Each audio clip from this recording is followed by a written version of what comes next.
So yung next naman natin na i-discuss after the autofill is how you format your text and numbers in the cells, no? Formatting in Excel is very easy, okay?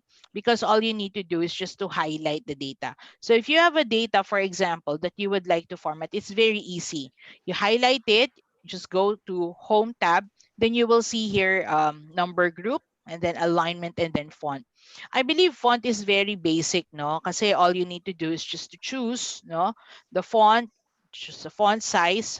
There's bold, italic, underline. For underline, you have single and then you have double underline. For borders, you can also choose the type of borders that you would like to apply. If you would like to change the colors, yan, palitan nyo muna, pati yung line style before you apply the borders here. Though if you want to customize it further, you can go to more borders. Ayan, dito yon. Palitan mo ng kulay. Palitan mo ng linya. Tapos saka mo i-apply, no? You can go here, outline or inside yan. Para lahat-lahat okay. Kaya magkakaroon na siya ng border na ganun. Alright? Ano pa? Meron po kayo makikita dito na yung kulay, no? Fill color. And then of course, yung font color, pwede rin natin siyang palitan. Okay? Green, kunyari. Yan. Okay? You can do this, bold, italicize that, make it bigger. Tama? And that's all about formatting. Okay? Kapag ka nagpo-format kayo sa Excel, tapos gusto nyo tanggalin yung format, guys, tatanggalin natin yung format. Paano yung gagawin nyo? Ano ginagawa nyo usually? Tanggalin ko yung format, ayoko na nito, yung mga ginawa ko. What do you do? Tatanggalin natin yung format. Siyempre, dapat marunong ka mag-format. Dapat marunong din tayo magtanggal ng format. Okay? So, ito yung technique ha. Dito kayo pupunta. From home, meron siyang clear formats. Okay, baka naiisip nyo, undo. Ang daming undo nun ha. Ang daming ginawa. Okay? So, ang gagawin nyo lang po, clear formats. Kuha. Nakita nyo po ba yan? Clear formats. Okay? So, you can always clear the formats. Pag pinindot nyo yan, babalik lang yan sa dati. Na parang walang nangyari. Okay? Diba? Alright. Ganun lang siya. Ito, clear formats, wag clear all. Pagka clear all, yung lahat-lahat yan, no, mawawala. Mabablanko yung cell natin. Clear formats lang tayo. Okay? Nakita po ba yon, guys? From your home tab, makikita nyo po dito yung clear. You will find here, clear formats. Alright. Now, I'll just click undo here. And for example, you have already formatted something and you want to copy that same format to the other cells. You can use what we call the format painter. Okay? Kilala niyo po ba si format painter? Ginagamit niyo ba to? Okay. For copying formats, no? Some people will use copy tapos ipe-paste daw po yung format. But did you know that you can also use what we call the format painter? Yun ang may trabaho niya talaga. Taga-kopya yan ng format. Example, uy, gusto ko tong format na to para dito, no? Pwede ba yon? Yes, no? All you need to do, click nyo muna kung ano yung gusto nyo na format. Pagkatapos, i-click nyo lang yung format painter. Si format painter, dalawa ang gamit niyan, ano? Pwede i-click mo lang siya ng isang beses. Isang beses mo na siya magagamit. Pero, pwede mo siyang i-click ng dalawang beses, double click mo daw, para magamit mo siya multiple times. Okay, demo ko muna po ha. Okay, I will click here kasi ito yung format na gusto ko. I go to my format painter, isang beses lang. Tapos i-click ko lang kunyari isang TPB. Siya lang yun na format. Tapos nawala na yung yung icon nung brush dun sa arrow. Kasi isang beses lang natin clinic, okay? Isa pa. Kung itong format na ito, gusto ko ma-format nyo, iba-ibang cells, pwede ba yon? Yes, no? I will select it and then I double-click my format painter. The double-click nyo si format painter, tingnan nyo yung mouse pointer ninyo, andun pa rin yung brush. When I click, it will stay. I click, it stays, no? Kita nyo po? Nakuha nyo po ba? Di ba? Ang saya. Okay? Yan po yung tinatawag natin na format painter, no? Tapos pagka ayaw na nitong format painter, tapos na yung gamit ko sa format painter, you can press escape. Escape ka lang. Yun, nawala na yung format painter natin. Okay? Kaya sa Excel, sa totoo lang po, huli ko yung ginagawa, yung mga formatting na yan. Inuuna ko muna yung data. Unahin nyo yung data. Pagka may data ka na, tsaka nyo na lang isipin yung formatting. Okay? Kasi madali lang po talaga mag-format dito. Alright? Nakuha? Nakuha naman. Yes, okay. Very good. Thank you. So, ito na. Yung next naman sa format painter natin is yung alignment. Okay? Etong alignment, syempre alam ko naman alam nyo to. Okay, meron tayong left, center, right, no? Meron tayong vertical alignment na tinatawag natin na top, middle, tsaka bottom. Okay? Etong nandito, yung top, middle, bottom, hindi masyadong obvious kasi naka-fit naman yung rows natin. Pero kapag kaya nilakihan ninyo, by just dragging your mouse, makikita nyo na naka-bottom. Ayan o, bottom. Di po ba? So, pwede nyo daw igitna, igitna. Pwede nyo daw lagay sa top, ita-top. Ganon. Pero dahil naka-auto fit yung ating rows, which you do by double clicking, no? Hindi siya masyadong obvious na naka-bottom yung default. Okay? You will only see it kapag ka po kayo nag-drag. So, pagka nag-drag lang kayo ng row, tsaka nyo lang masyadong makikita, no? Another thing is this one, no? Meron tayong tinatawag dito na orientation, okay? Ano yung orientation? So let's say for example, may mga heading kang ganyan, ito yung listahan mo. Yung ano po, yung ating orientation, it will just change the angle, no, of your text, no? Ito siya. Ewan ko, ginagawa nyo ba to? Gamit nyo ba to? Yan. Pag ganyan-ganyan lang, paiba-iba. Yan. O, diba? Nagamit nyo na po ba to? Or di nyo masyadong type gamitin? Ngayon, kapag meron kayo na-apply na orientation katulad nito, tapos gusto nyo tanggalin, you can always go back. No? Click nyo lang ulit kung yung nakaselect dito ngayon. Babalik na lang siya sa dati. Okay? Tama ba? Yan. O syempre, pwede nyo naman ganyan. Clear formats. No? Babalik lang siya sa dating ganyan. Kasi pag nag-clear formats ako ng date, tingnan nyo to, pati yung date naging number. Kasi alam nyo, ang date ay isang number pala. Okay? Isa siyang number. Kaya nung tinanggal ko po yung format ng mga dates natin, for example, naging number silang ganyan. Okay? Nakakita na ba kayo ng ganon? So, ano to? Ba't nakalagay dito higher date tapos puro ganito lang, puro numbers lang? Kasi naka-general yung format niya. So, kailangan nyo lang gawin is palitan lang po siya to date. Ito, short date. O, di ba? Ganun lang. Okay? Nakuha? Alright? So, one part of the alignment also is what we call the merchant center. Okay? Yung merchant center, for sure, ginagamit natin yan sa mga headings. So, if you have, for example, your report title, for example, this is my report title sample. Alright, ayan. Pansinin nyo, kapag ang isang text ay mahaba, kaya magfo-flow din po siya doon sa kabilang cell. Okay? Wala naman kasing laman, hiniram lang niya. Okay?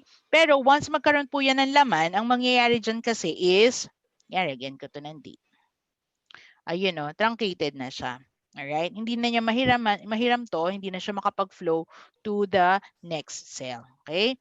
Kaya yung iba, ang ginagawa nila, permanently, hinihiram na nila yung space by merging.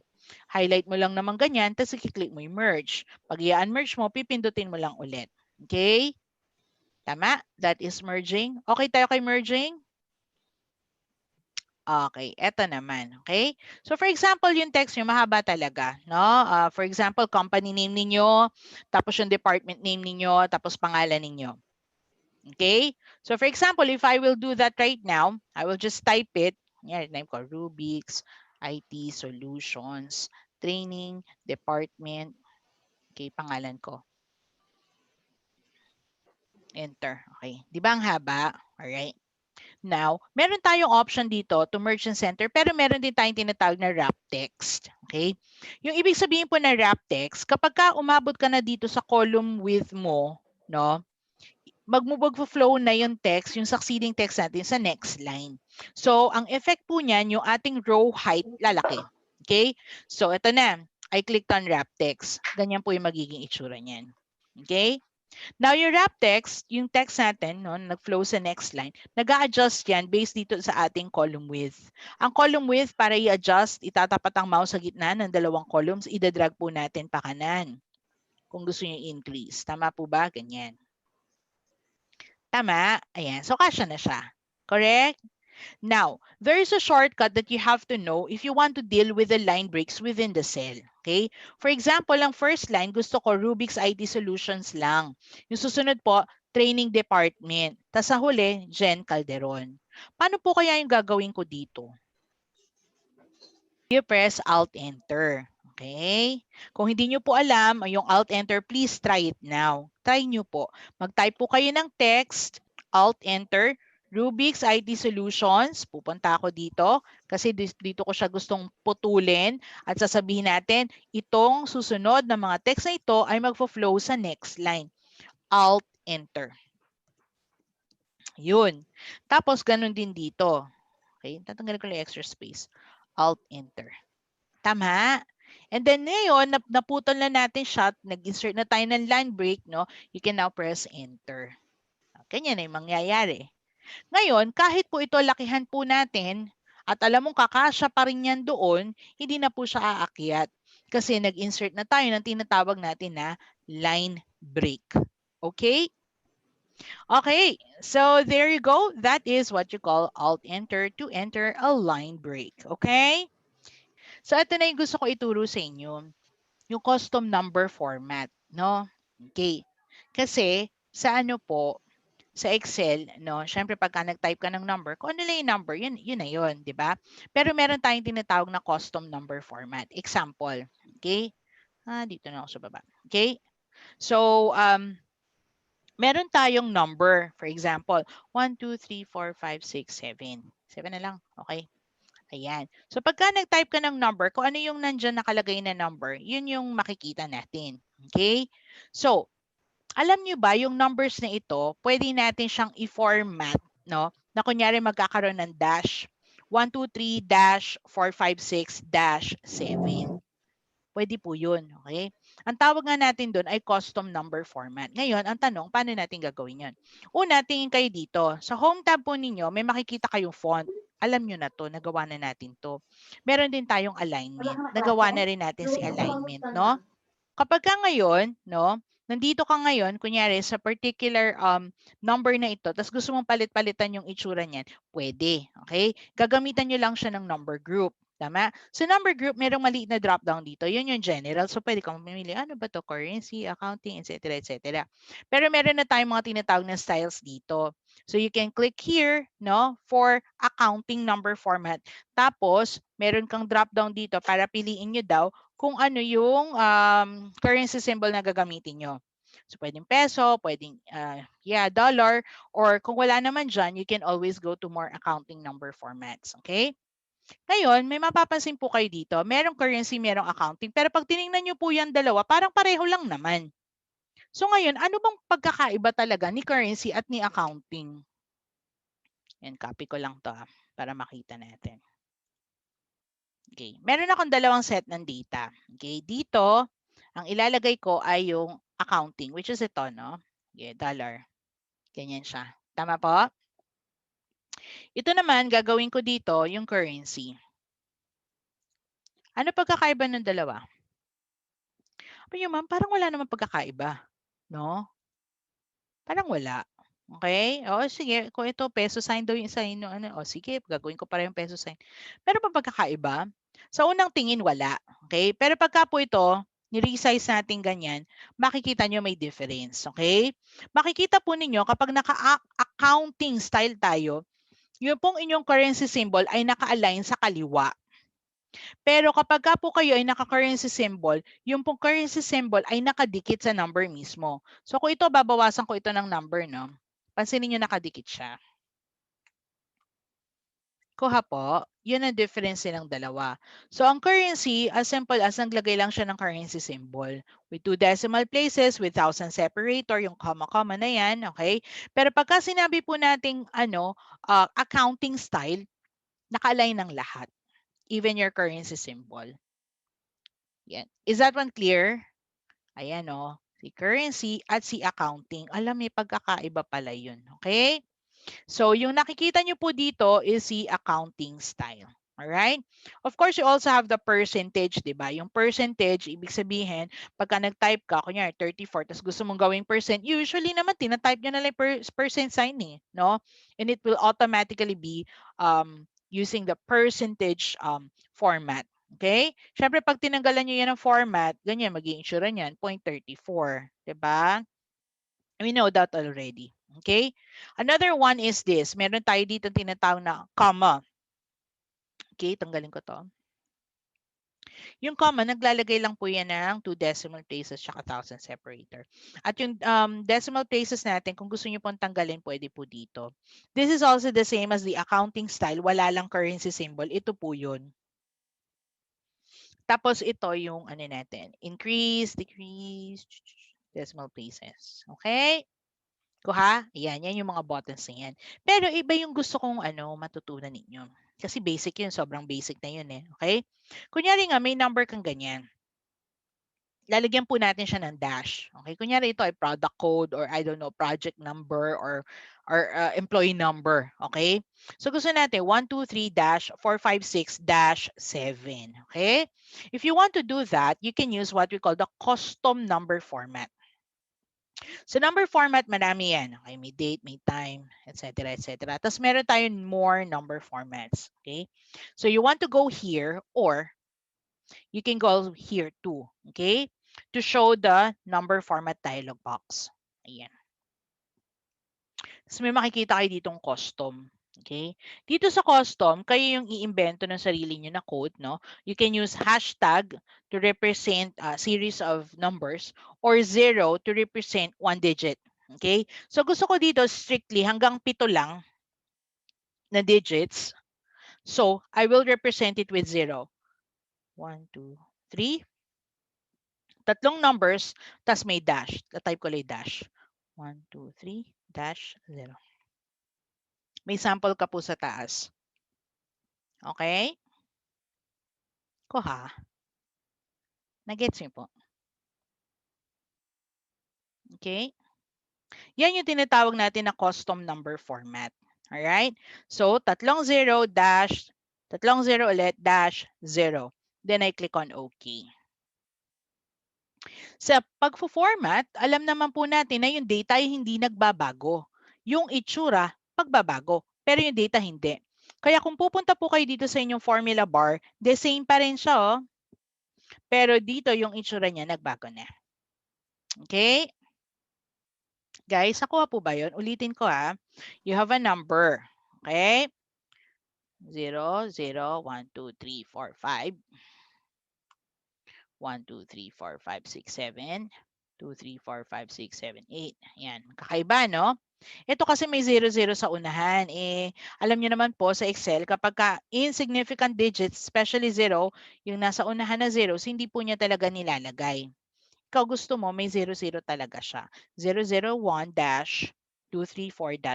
Dapat yung lumabas. So ngayon, i-highlight ko lang yung data natin. I will go to my number format. Custom. I will go here again. No? 000-000-0. Okay? Pwede kong i-format painter pero yun nga, uulitin ko lang yung steps para po makita ulit ninyo. Again, i-clickan niyo dito sa inyong number, no? Or more number formats. When you click here, you will see the dialog box. You go to custom, then you go here sa pagta-type. 0 represents one digit. Now, you can put here the dash so that automatic mag-insert na rin siya ng dash for you. The data isn't changed. Only the look of the data will change. Okay? Then I click OK. And this is how it's going to look like. Tanong ko lang, anong ginagawa ng iba kapag kaganyan? Nilalagyan po nila, kunyari kung 0 yung gusto nilang ilagay, nilalagyan po nila ng apostrophe sa unahan. Kaya lang kasi pagka ginawa nyo po yun, magiging text na kasi siya. Okay? Ito kasi number pa rin to. Meaning to say, dahil number siya, pwede yung gamitan ng fill series. No? Kunyari, ganito. Yan, di ba? Ganyan lalabas, di ba? Okay, sige. Tapos, pwede mo i-fill series na ganyan. Magagana pa rin yun. Tapos, pwede natin i-apply ito, di ba? Okay. Tama? You can still make use of your fill series kasi nga, number pa rin yan. Hindi nyo po kinonvert into a text. Okay? So, dahil number po siya, pwede nyo pa rin i-take advantage yung autofill series ng numbers. Pero pag text, itatype nyo. Talaga itatype nyo. Walang other way doon. Tatype nyo talaga. Kasi nilagyan nyo na nga ng apostrophe. Okay? Tingnan nyo yung data, yun siya. Yun lang naman talaga yung laman niya. Pero yung itsura, iba. Okay? Ayan. O nga, lagi nga natin yan. Yan talaga yung laging sagot sa akin. Ano? So, paano nyo ito gagawin? Mag-apostrophe po ako. Okay? Alright. Okay. Anything else? Any other reaction? Ito last na. Ito matutuwa. Ewan ko lang kung matuwa kayo. Pero ito pa. Isa pang another custom number format. Okay? So let's say may data akong ganyan. No? Kaya may mga million, malaki talaga yung numbers. No? Kasi yun po yung ginagamit nyo na data. Ngayon, dito sa millions, for example, say this one. Ang gusto ko lumabas dito, 1.23 M. 1.23 M. Nagawa nyo na ba yan? Sige. May nakagawa na po ba ng ganun sa Excel? Ayaw nyo pakita yung buong details. Siyempre, yung data hindi mababago ha. Inuulit ko. Ang data ay hindi nagbabago. Yung itsura lang niya or yung format lang niya. Okay? So, ang gusto nating mangyari is para mas madali daw pong mabasa yung number, gagawin nyo ganun na lang. 1.23 M. Palitan ko lang to ng konti. No? Ayan. Yan. Okay? So, yun yung gusto kong ma-achieve. Okay? Custom number format yung ginagamit doon. So, kapag ka nandito ka na, custom number format, no? Burahin nyo lang yan kung ano may nakalagay dyan. Okay? Pwede na tayong maglagay ng sarili nating custom number format. Okay? Dito po, sa number na ito, no, mapapansin nyo kung ilan yung comma for the millions place. So, dapat yun yung papansinin natin. Meron kang dalawang comma. Alright? Yun yung una yung dapat tandaan na. Millions place yung gusto kong ipakita. Meron akong dalawang comma. So, para ma-represent ko yung millions place, I will put a hashtag, comma, comma. Alright? Kaya makikita nyo dito sa sample, 1 lang po yung nakalagay kasi 1M nga ito. Tama po? Tapos, dahil gusto natin na may 2 decimal places, lalagyan nyo lang 0.00. Kaya ang lalabas ngayon dyan, 1.23. Gusto mo i-represent na million yan, lalagay nyo sa loob ng quotation marks yung M. Kuha? Yan. Kuha? Teka, on ko lang po yung aking battery. Okay? Charger. Okay? Nakuha po ba yon? Ano yung hashtag? Yun po yung nagre-represent ng kung ilan mang digits. Kasi ito, 1 million, pwede rin 10 millions, pwede rin 100 millions, di po ba? So I will represent it with hashtag. Pagkatapos yung dalawang comma doon, yun yung magre-represent ng millions place. Comma, comma. Kasi sa millions, dalawa po yung comma. Dot 00 para po i-represent niya yung next digits sa decimal places natin. Dalawa lang. Para ma-represent ko siya as millions, lalagyan ko lang ng quotation marks M. I will put quotation marks M para i-treat lang niya yung ni Excel yun na as is lang. Tatype mo lang yung letter na yun na M. Guys, please give it a try, no? Try nyo po. Type lang kayo ng number, kahit anong number, kahit 10 millions pa yun or 100 millions, okay lang. Okay, and try this one. All right? Again, you go to your custom number format, and then you type this particular format. Hashtag to represent, no? Several number of several decimal places, no? Or place values, I mean. Comma, comma to represent the millions place. Dot 00 for the decimal. Okay? Pwede ba mag-space? Yeah, pwede. Ikaw, kung ano gusto mo. Kung ayaw mo, pwede rin wala. Okay, so naglagay lang ako ng space. Tapos, meron akong quotation marks. Inside my quotation marks, I have letter M. Okay? Again, please give it a go. And if you're done with that, please give me a thumbs up kung nagawa niyo po ito successfully. Ayun. Yun nga pong hashtag, ito, ulitin ko ha. Ito pong hashtag nito, it will represent the decimal place. Okay? Pwede siyang ones, tens, and hundreds. 3 digits bali nire-represent niya. Unlike kasi yung 0, ang nire-represent lang po noon ay isang digit. So kapag isang digit lang, 0 lang po yun. Kaya nabibilang natin, if you remember kanina, ang ginamit ko po ay 0. 00 dash, 00 dash, 0. Kasi gusto ko strictly 7 digits lang. Okay? Pero kasi ito, hindi ko alam na kung isa lang ba or dalawa or tatlo yung millions place, di po ba? 1 million, 10 million, 100 million. Kaya ang gagamitin ko po ay yung hashtag.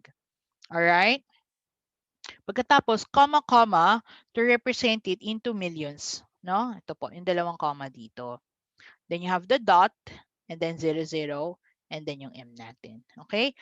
Okay, so yeah, I'll click on OK, tapos ganito yung lalabas. Diba?